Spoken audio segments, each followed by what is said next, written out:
Ya apareció. Pareció. Ya apareció. Muy bien.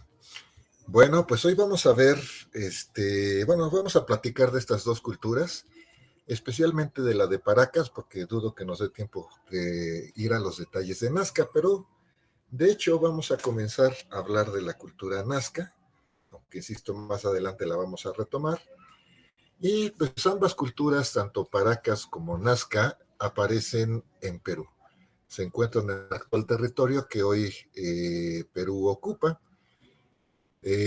Estas culturas, ambas, pues son culturas precolombinas, obviamente. Sobre todo la cultura de Paracas aparece pues antes hacia el 700 antes de nuestra era. Y ambas culturas pues van a aparecer en esta región que aparece ahí, que se está iluminando con el círculo rojo. La cultura Paracas va a ocupar el territorio que está en rosa, mientras que la cultura Nazca pues va a ocupar de hecho parte de ese territorio también y otra parte del territorio que no ocupó Paracas y que es lo que se ilumina ahí en amarillo. Entonces estas dos culturas se van a desarrollar en esta región. ¿Alguno de ustedes ha escuchado algo sobre alguna de estas dos culturas? Yo la vi en mi libro de historia, maestro, pero pues la verdad ya no indagué más. Ok, ¿a las dos las viste o viste solo alguna? Creo que vi la de Nazca. De hecho, suele ser la más famosa, la cultura Nazca. Y la cultura Nazca es famosa por unos grabados, le voy a llamar así, que se hicieron sobre ese territorio. No son grabados, obviamente, porque de hecho estos se pueden apreciar de manera aérea. A esto se le conoce como las líneas de Nazca. Y justamente ahí en Nazca, pues van a desarrollar una serie de figuras, algunas que son bastante reconocibles como esta, que bueno, pues se ve que es una especie como de colibrí, un ave. Vemos un enorme pico, vemos sus alas, vemos sus patas, su cola. Y estas líneas, de hecho, tardaron mucho tiempo en encontrarlas porque están hechas para ser vistas justamente desde el aire. Si uno va caminando por ahí, pues no, ni cuenta se da que existen esas líneas o la forma que tienen, porque son de enorme tamaño. Y entonces al ser tan grandes, pues la gente no se da cuenta realmente qué es lo que se está iluminando. De hecho, un poquito más adelante vamos a ver algunas de estas, dentro de estas líneas, más o menos el tamaño, para poder dimensionar más o menos el tamaño que tienen. Pero insisto, son líneas tremendamente grandes. Ellos hicieron pues como unos huecos, hagan de cuenta que cavaron una pequeña fosa, no fosa, unas líneas como tipo trincheras, pero no tan profundas, quizá de 1 metro de profundidad, y comenzaron a rellenar esas líneas, esa parte donde cavaron, las comenzaron a rellenar con una serie de piedras, de tal modo que pues se quedaron ahí marcadas, que a pesar del paso del tiempo, esas líneas se quedaron ahí marcadas, pero insisto, todas estas figuras se pueden apreciar muy bien desde el aire, pero no es fácil poderlas apreciar caminando por el territorio. Por eso justamente pues se encontraron hasta que el hombre pudo volar prácticamente y sobrevoló la zona, pues se percató de que estas líneas, de hecho por eso se le llamaba así, las líneas de Nazca, porque pues nada más había una serie de líneas ahí, de trazos, pero no sabían bien qué era, hasta que el hombre caminó pudo volar sobre la zona, pues ya se dieron cuenta que en realidad son figuras, que todas estas líneas son un conjunto de figuras. Y tenemos pues múltiples figuras. Aquí aparece una especie de changuito, tenemos su colita enrollada, tenemos su torso, sus piernas, sus manos, su cabeza, aquí otra línea que sobresale. Entonces ahí tenemos un mono. Insisto, pues son figuras que están hechas para ser vistas desde el aire. Hay otras que son abstractas como esta, que nos hace pensar en un triángulo, un isósceles, digamos, con dos sus lados muy, muy largos, su base corta, pero que no termina precisamente en punta, sino más bien tiene ahí como una curvatura al final. Pero bueno, pues es también una figura así, insisto, más abstracta, que sabemos hoy que es un triángulo. Bueno, hoy le llamamos triángulo. No sabemos realmente ahí en Nazca cómo era que le llamaban a esa figura o si tenía alguna funcionalidad. Pero bueno, pues aparecen también figuras como esas. Aquí tenemos una araña al lado igual, una figura triangular.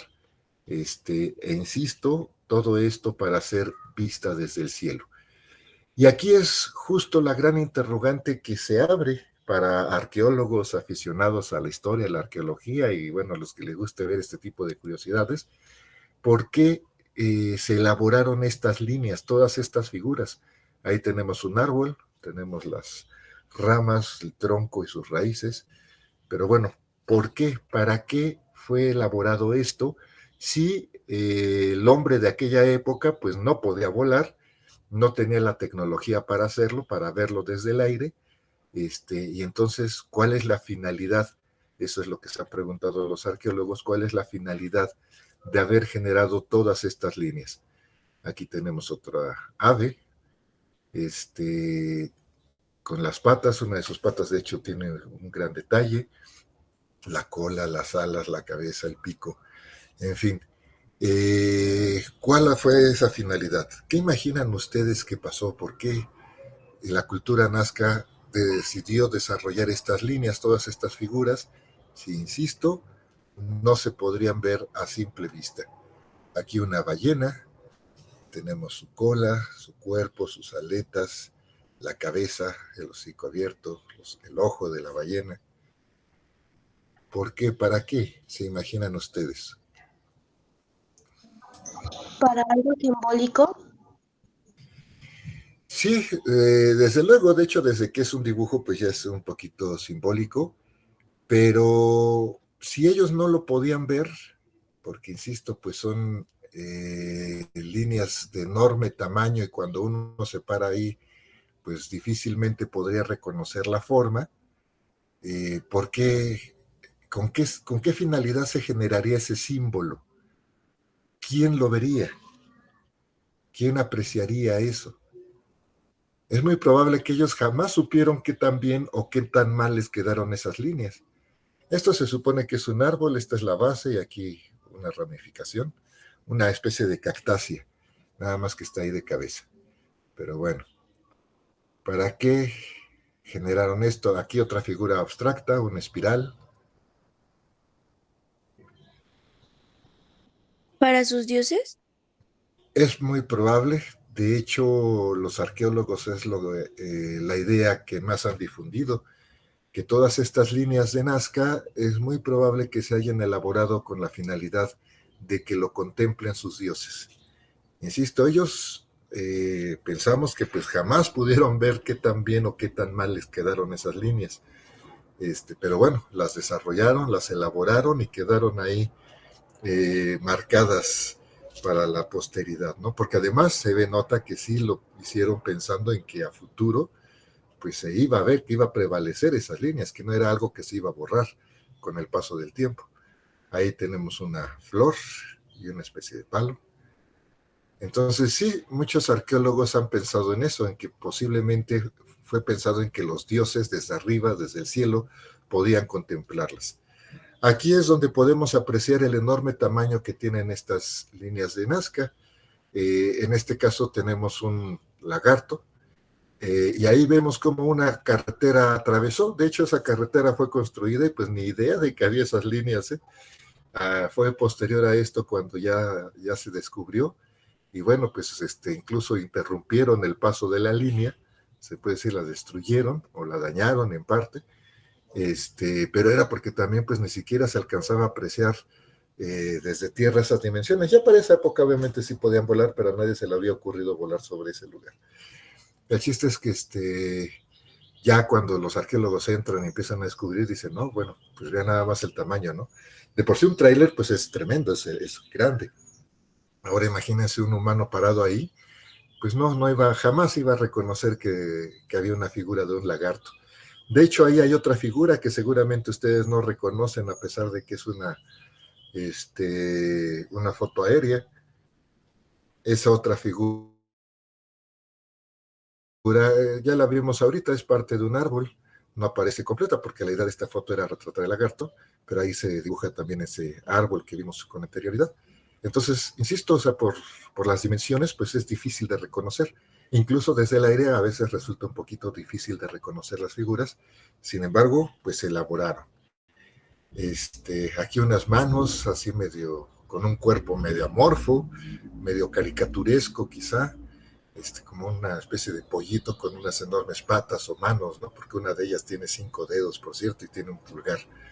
Pero bueno, hay una serie de figuras, algunas de ellas muy reconocibles, otras que no son tanto. ¿Esto qué se imaginan que es? Ya se iluminó, así que a lo mejor ya saben que es. Es un Un perrito. perro. Sí, es un perro. Entonces ahí hay una línea de un pequeño perro. Y así vamos a poder ir contemplando pues diferentes líneas. Esto que pues son unas líneas, sobre todo las que están aquí a los costados, esto de aquí y esta otra línea de acá que no se aprecia muy bien. Algunos lo han pensado incluso como una especie de pista de aterrizaje, porque llega a tener la forma de las pistas actuales de los aviones para aterrizar. Y entonces también por ese tipo de formas que se sugieren y que bueno, hoy nos evocan, nos llevan hacia cosas como una pista de aterrizaje que obviamente en aquella época difícilmente iba a existir, pues también han hecho que la imaginación del humano pueda volar y pueda ir imaginando otras cosas sobre la finalidad para lo cual fue hecho este tipo de figuras. Ahí está esa espiral que de hecho ya habíamos visto en otra de las imágenes. Entonces ha hecho que la gente especule e imagine otro tipo de cosas acerca de la finalidad de las líneas de Nazca. En especial, han pensado que fueron hechas para seres que vinieron de otro planeta, del espacio exterior, que por ahí llegaron pues volando esos seres, esos personajes, y que pues estas líneas eran hasta como un referente para saber dónde estaban y probablemente incluso para que pudieran aterrizar en esos lugares estas personas que venían de otro mundo, no de otra galaxia o sistema solar al menos incluso. Entonces, se ha especulado mucho y si ustedes empiezan a buscar en las redes sociales videos sobre esto, van a encontrar una buena cantidad de videos que nos hablan acerca de esa idea, de que esas líneas se hicieron para otra vida inteligente que no habitaba originalmente en la Tierra, que probablemente vino por un periodo corto y posteriormente pues se fue a seguir explorando el universo o bien retornó a su planeta. Van a encontrar esa idea muy, muy presente. Esta idea se ve fortalecida por otro tipo de hallazgos que se han encontrado no solo en Nazca, sino ahora en este lugar.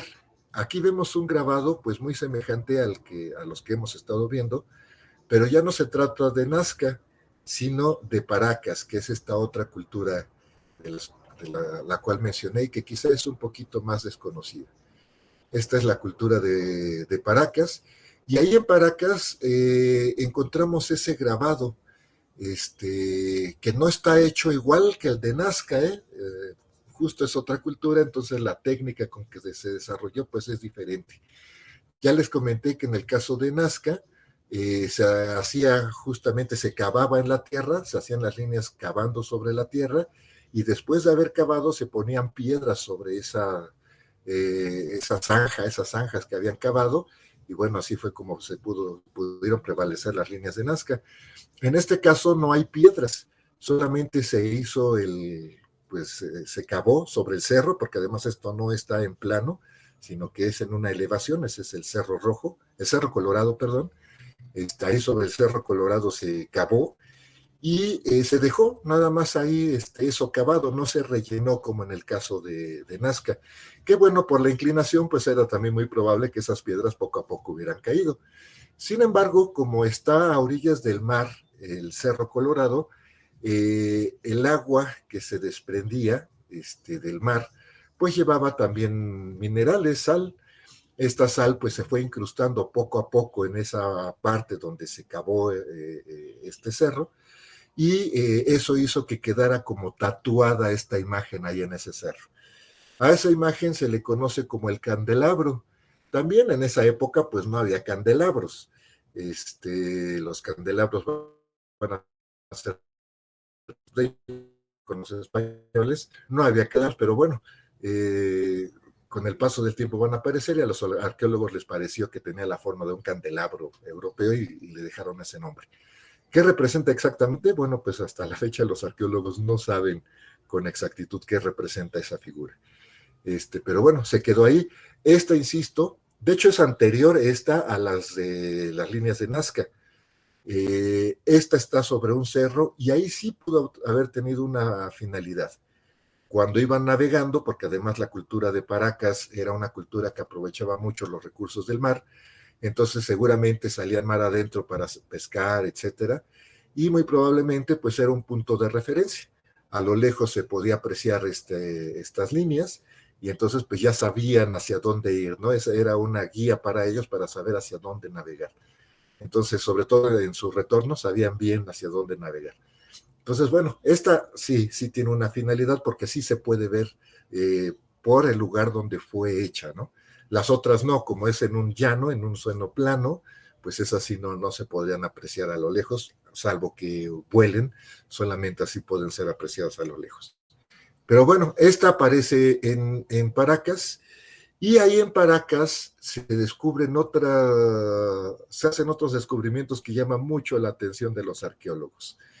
Y este descubrimiento, pues es este tipo de cráneos alargados, digamos deformes, donde pues la parte superior del cráneo tiene esa forma, y que tiene pues un gran tamaño, y obviamente es algo muy alejado del cráneo normal de un ser humano, ¿no? Del cráneo común. Y no solamente se encontró un cráneo así, se encontraron una serie de cráneos, bastantes cráneos con esa forma, con esa deformidad alargada ahí en Paracas. Entonces, pues obviamente al encontrar también este tipo de cráneos, hace que la imaginación vuele bastante, y que pues obviamente la gente, incluso también los arqueólogos, se pregunten, pero ellos sin tanta imaginación, más bien la gente que es aficionada, no sabe, no tiene mucho conocimiento de antropología física, porque quien estudia los restos óseos son ellos, los antropólogos físicos, pues empiece a indagar, a tratar de ver qué es, y pues muchos de ellos han imaginado que los dueños de esos cráneos son extraterrestres, gente que viene de otro mundo, de otro planeta, y cuya fisionomía pues es muy diferente a la fisionomía humana. Se piensa que, y esto es una idea muy generalizada entre toda esta gente que cree en vida inteligente extraterrestre, que si llegasen a tener una forma similar a la nuestra, bueno, algo que sí, su cráneo debe de ser más grande, porque pues también ellos tienen más inteligencia que nosotros. Es una idea muy generalizada entre todos aquellos que piensan que existe vida extraterrestre, y bueno, ese tipo de hallazgos de cráneos con esa parte superior extensa, pues fortalece o les da más materia para que sigan imaginando que existe vida de este tipo.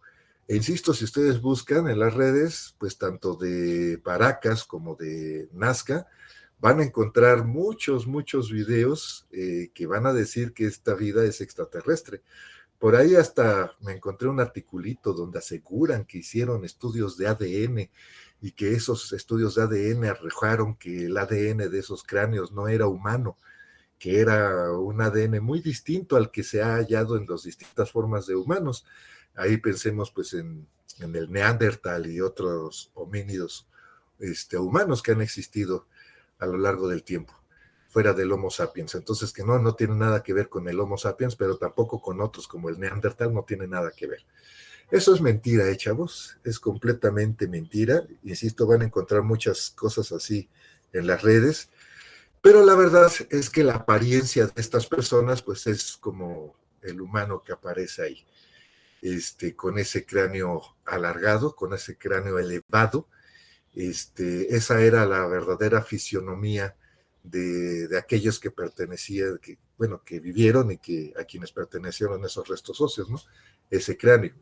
Esto de que la gente pone en las redes y demás, bueno, pues está basado en mucha fantasía y en una que otra cosa que sí es científica, que bueno, en este caso el hallazgo, el cráneo, pero pues fuera de eso, toda la teoría que ellos elaboran, insisto, está basado más en fantasía que en otra cosa.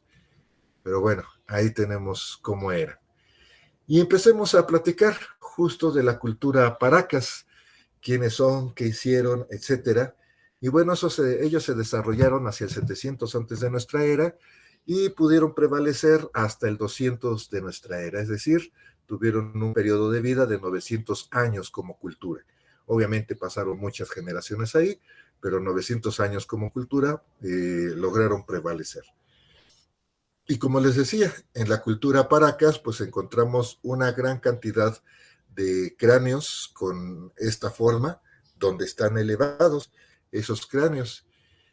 Obviamente, pues sí, los arqueólogos también se preguntaron por qué.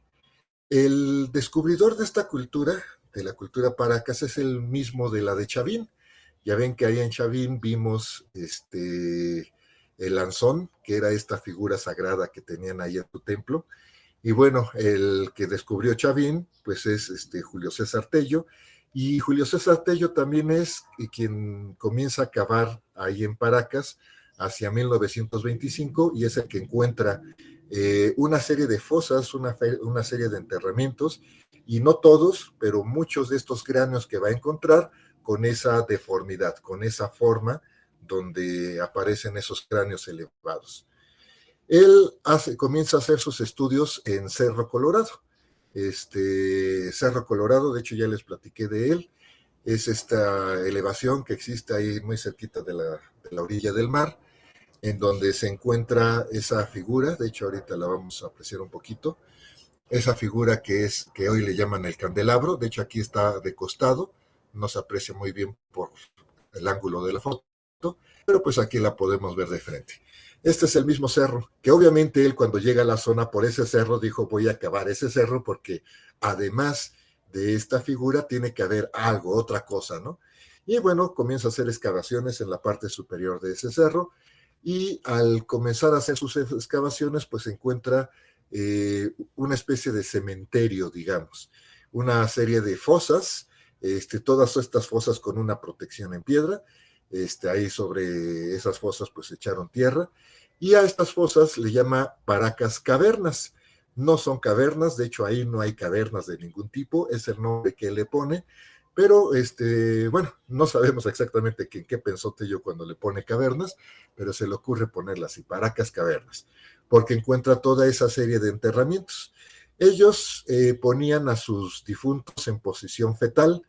Después de colocarlos en posición fetal, los envolvían con, bueno, ya iban vestidos, ataviados y demás con una serie de ornamentos que eran parte de las ofrendas que les dejaban a sus difuntos.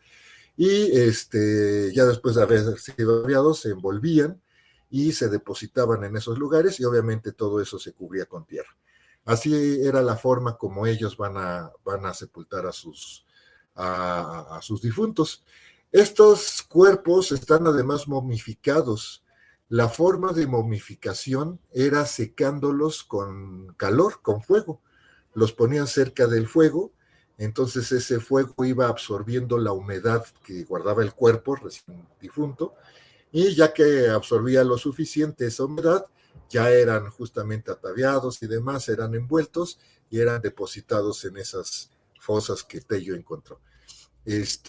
Gracias a que se seca el cuerpo, pues es como el cuerpo se puede conservar, porque al guardar su humedad, pues obviamente eso también hace que el cuerpo se degrade y obviamente desaparezca con el paso del tiempo.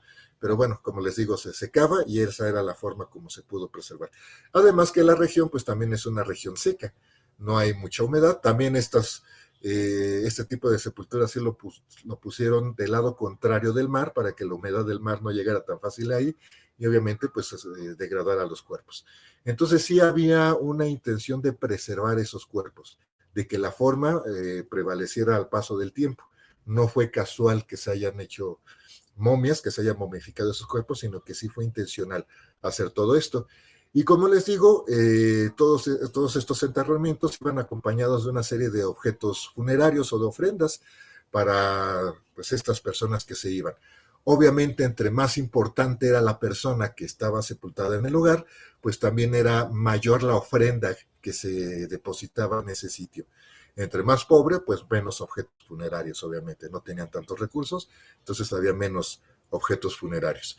Y justamente en las fosas donde aparecen mayores objetos es donde encontramos la deformación de los cráneos, es donde encontramos pues todo esto que les acabo de narrar. Ahorita vamos a hablar un poquito más allá de esa deformación. Y bueno, todo esto ahí en el cerro en el Cerro Colorado. A pies del Cerro Colorado, a unos kilómetros de donde encontró originalmente las fosas, tenemos una ciudad, una ciudad, un conjunto habitacional. Tello también comenzó a hacer una serie de excavaciones en ese conjunto habitacional, por un lado, pues para conocer este poblado de Paracas, pero se le ocurrió también comenzar a cavar en el subsuelo. Eso lo hacen todos los arqueólogos para poder ir determinando cuáles son las etapas de construcción, porque por lo regular se construye un edificio, luego sobre ese edificio se construye otro, luego sobre ese otro, y entonces cuando los arqueólogos van cavando, ahí pueden ir encontrando las distintas etapas de construcción que tuvieron los edificios. Insisto, es algo muy común que hacen los arqueólogos para incluso datar y poder determinar desde cuándo se comenzó a construir ahí y hasta qué momento ya se dejó de construir. Entonces es un ejercicio común en los arqueólogos. Pero cuando Tello comenzó a cavar para descubrir esas etapas de construcción, pues se encontró que ahí también había fosas.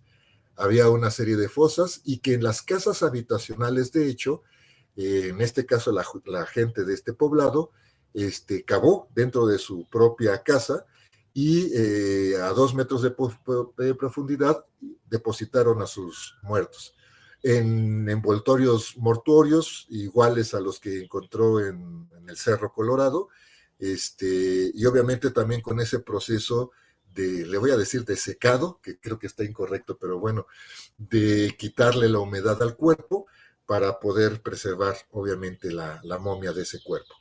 Entonces, pues ahí se cavaron esas fosas, ahí la gente fue enterrando a su familia.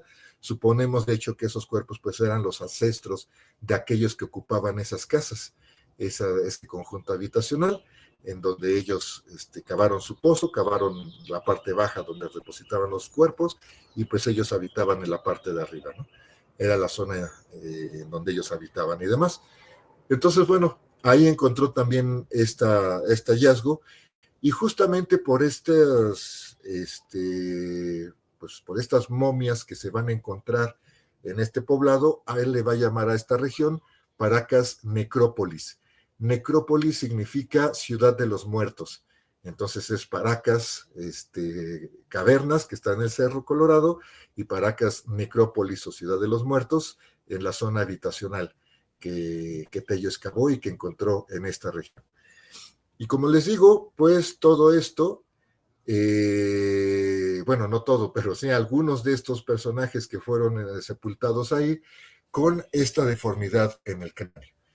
Entonces, bueno, obviamente Tello y los posteriores arqueólogos y antropólogos físicos, pues sí se han preguntado mucho, ¿qué es esto? ¿Acaso estos personajes sufrían de una deformidad natural o por qué tenían esta deformación en sus cráneos? ¿Qué es lo que hace que esos cuerpos estén así? Bueno, pues nada que ver con estos seres, obviamente que otros que no estudian o al menos no ejercen sus carreras profesionales de antropología, física sobre todo, pero también de arqueología, pues ellos siguen imaginando que son ese tipo de seres, ¿no? Pero pues los arqueólogos saben que no, que son humanos, que efectivamente tienen esa deformación en la parte superior y que esa deformación pues obviamente ya les da una distinción a estos personajes. Casualmente, aquellos que aparecen con esta deformación en su cráneo son los que tienen las ofrendas más ricas dentro de lo que Tello exploró. Por ende, pues obviamente sabemos que estos personajes tenían una posición más alta que el resto. Eran personajes de clase alta, ¿sale? Eran, se puede decir, la nobleza de Paracas, y obviamente pues su fisionomía es muy semejante a la de cualquier ser humano, solamente que con esta elevación en su cráneo. Pero esta elevación que apreciamos en su cráneo, pues no es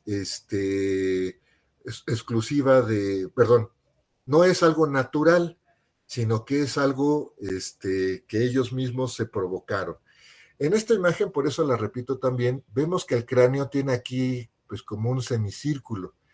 Esto es porque este personaje pues seguramente en una pelea padeció una herida, su pueblo seguramente tenía médicos, llegó, trató esta herida, abrió el cráneo porque posiblemente quedó hasta con cosas incrustadas ahí en su cabeza, lo cerró, y de hecho con el paso del tiempo este cráneo sanó y volvió a cerrar, nada más que ya no con la misma forma que tenía originalmente.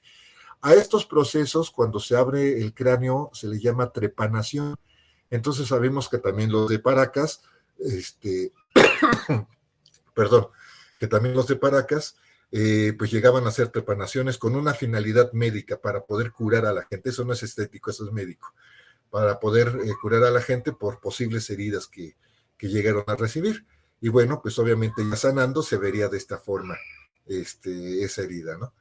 En fin, estos personajes pues eran de clase alta y deformaban su cabeza a propósito. Aquí tenemos otra imagen de trepanaciones. Estas sí probablemente no sanaron porque no se ve que haya soldado el hueso, pero bueno, gente que murió, que le hicieron también esta apertura en el cráneo y que bueno, probablemente falleció en el proceso, ¿no? Hay otras que se ve la recuperación y que obviamente el hueso finalmente soldó y que bueno, la gente se salvó tanto del accidente que padeció como del proceso de trepanación. Pero bueno, entonces ahí tenemos esta cuestión, y como les decía, era gente de clase alta que hacía una deformación a propósito. Para lograr esa deformación se van a atar dos tablillas, tanto en la parte frontal como en la parte de atrás del cráneo, se van a atar esas tablillas, y conforme el hueso va creciendo, se va deformando justamente este hueso. Pero ojo, esto no se hacía en edad adulta, porque incluso ustedes que todavía no son adultos, pero que ya andan por los 11, 12 años, ya no podrían deformar su cráneo así. El cráneo con el paso del tiempo pues va haciéndose cada vez más rígido, entonces difícilmente podría responder el mismo cuerpo a una deformación atando esas tablillas. Para poder hacer esa deformación se tenía que hacer en los primeros 6 meses de vida. Ahí era cuando comenzaban a hacer la deformación del cráneo.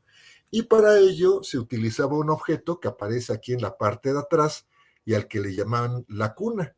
Es una cuna donde ponían al bebé, que es más como una camilla en donde ponían al bebé, lo ataban y ahí justamente ponían las tablas, una en la parte de atrás, otra en la parte frontal, para ir aplanando su cráneo.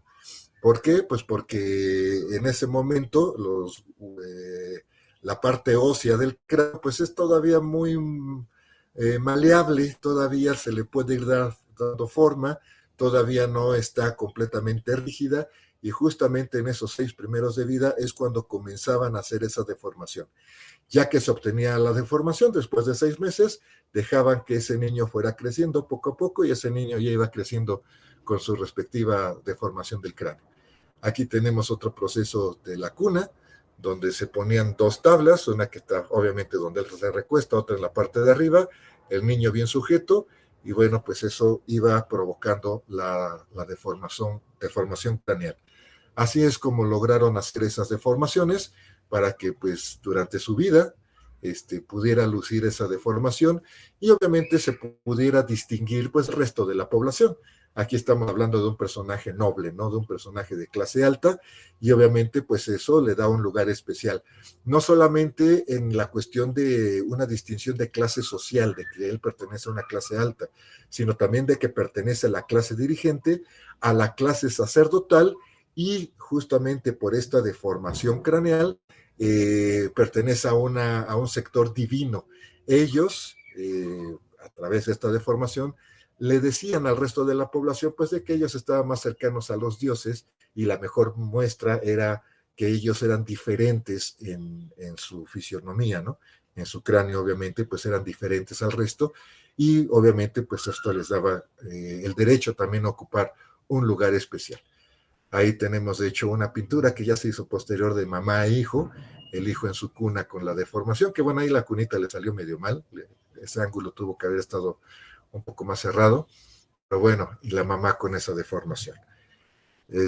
Así es como se lograban esas deformaciones, e insisto, con la finalidad de pues dar ese símbolo de poder, ¿no? De que pertenece a una clase especial.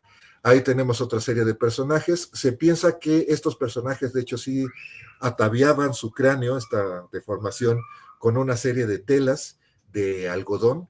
Y bueno, aparte de que obviamente era un símbolo de distinción del resto, también era para que en las guerras todas estas telas que ataban alrededor de sus cráneos fuera un amortiguador, para que a la hora de pelear, si recibían un golpe en el cráneo, pues amortiguara el impacto de ese golpe todas esas telas que rodeaban su cráneo.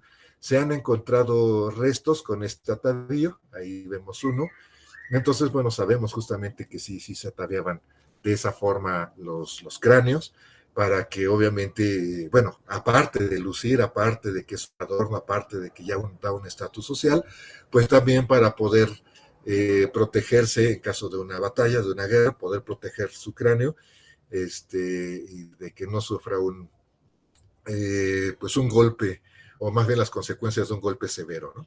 Entonces, para eso se utilizaba, y obviamente, pues insisto, un símbolo de poder para la clase alta ahí en Paracas.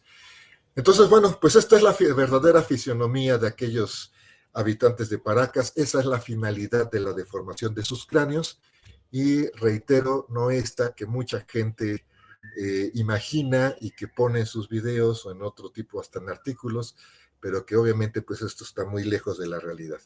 Sales muy, muy lejos de la realidad. En todo caso, si queremos pensar en seres extraterrestres, pues podríamos pensar en que se encontró en un textil, un personaje bastante simpático, con una, no sé si decirle, sonrisa o mueca extraña. Y bueno, pues es un personaje, insisto, que ahí se encontró, probablemente un dios, no sabemos si realmente era un dios o no, pero bueno, sí, uno de los textiles que también se encontró en Paracas. Paracas es muy famosa por o más bien se piensa que fue muy famosa en su momento por su textilería, obviamente por todas estas piezas, que ahorita vamos a ir viendo. Aquí tenemos otro textil con otro ser, con esos ojos pues no sé, muy contentos o muy avispados, no sé cómo llamarle, esa boca medio sonriente, y bueno, ahí tenemos los bordados. Entonces, al parecer eran unos genios en los bordados, en sus textiles, y eran textiles además muy cotizados por toda la región del Perú. Entonces, bueno, pues sí, probablemente estos textiles les servían también para hacerse de una serie de bienes, y obviamente pues mejorar sus condiciones de vida. Entonces fueron grandes tejedores y construcciones de todos estos textiles. Aquí vemos otro con un ave negra, ahí tenemos su cola, como que el ave se está retorciendo, su cabeza y el pico. Entonces tenemos todos estos textiles que se han encontrado de esa época de Paracas. Y junto con los textiles tenemos también cerámica. Ahí tenemos un plato también con grabados, colores, etcétera. Y pues al parecer, bueno, recuerden las otras cerámicas que hemos visto de otras culturas. Aquí ya estamos hablando de una cerámica pues mucho más elaborada, mucho más vistosa, y muy probablemente también mucho más codiciada y cotizada para la época. Entonces es muy probable que también ellos elaboraran una serie de tanto tejidos como de cerámica, y que eso les permitiera el intercambio con otras culturas. Aquí tenemos otra, un poquito más sencilla que la anterior, pero bueno, con un grabado interesante, que nos recuerda un poquito a Chavín. Esta imagen, este rostro nos recuerda un poquito a Chavín, y es muy probable incluso que se refiera al dios del lanzón de Chavín, porque Chavín y Paracas fueron contemporáneos. Ambas culturas se conocieron, y de hecho es muy probable que los sacerdotes de Paracas hayan viajado a Chavín a hacer todo este ritual que les platiqué en esa clase. Entonces es muy, muy probable que se hayan tenido ese contacto. Bueno, no es probable, sabemos que sí tuvieron el contacto, y es probable que los sacerdotes de Paracas hayan formado parte del ritual que se celebraba en Chavín. Eso sí es muy probable. Entonces, bueno, ahí tenemos esto que es Paracas, unos platos. Sus personajes pues son muy llamativos, ¿no? Muy simpáticos, con esas caritas sonrientes. Aunque a veces con por ejemplo, con los dos ojos hacia abajo y la sonrisa en la parte de arriba, bueno, pues también causan curiosidad a los arqueólogos por este tipo de piezas. Y bueno, aquí tenemos este personaje. A mí me llama la atención como en esos videos donde se dice que estos personajes, sobre todo los de los cráneos alargados, vienen de otro mundo, de otro universo, no toman en cuenta, por ejemplo, estos grabados en los textiles, porque pues obviamente se les caería todo, ¿no? Aquí, insisto, un poco caricaturesco, pero aquí sí nos hace referencia a un dios. Este es el dios Con, era de hecho la principal deidad de Paracas, y el dios Con es el dios de la lluvia, el dios del agua. Muy, bueno, su dios equiparable, pues es el dios Tlaloc aquí en México, ¿no? Era el dios pues del agua y obviamente de la vida. Y ahí lo tenemos como, pues él se mueve, porque está en movimiento, es un dios que se mueve y que a su paso, pues va dejando el agua. Muy probablemente, los grabados que se hicieron en Nazca iban relacionados justamente con sus dioses, porque ellos pensaban, bueno, otra cosa, Nazca es como la consecuencia de Paracas. Hagan de cuenta que Paracas 2.0, después de que Paracas se transforma, esa transformación, esa mutación, por así llamarle, que va a tener el pueblo de Paracas, va a generar el pueblo de Nazca. Entonces son dos pueblos que están íntimamente ligados. Y los dioses pues son dioses muy semejantes, tanto de Paracas como de Nazca. Y para Paracas sí, los dioses pues son dioses que están en el cielo y que están como volando, flotando ahí en el cielo. Entonces muy probablemente ya para la época de Nazca es cuando pues ya van a generar esos grabados con la idea de que esos dioses desde el cielo pues van volando y van viendo justamente esos grabados que ellos elaboran en la tierra, ¿no? Incluso como una petición de que, pues, no, a los seres, sobre todo los que podamos reconocer, pues que prevalezcan, no se mueran, ¿no? Que haya agua, vida, abundancia, justamente para esos seres que ellos están representando. Y bueno, pues esta es la cultura Paracas. Pues espero que les haya gustado al menos la clase, chavos. Pues vamos a dejarlo entonces aquí y nos vemos ya en la siguiente clase, ¿vale? Sí, profesor, hasta luego. Sí, pero Hasta luego. hasta luego. Mucho y diviértanse. Hasta luego. Bye, hasta luego. Hasta luego.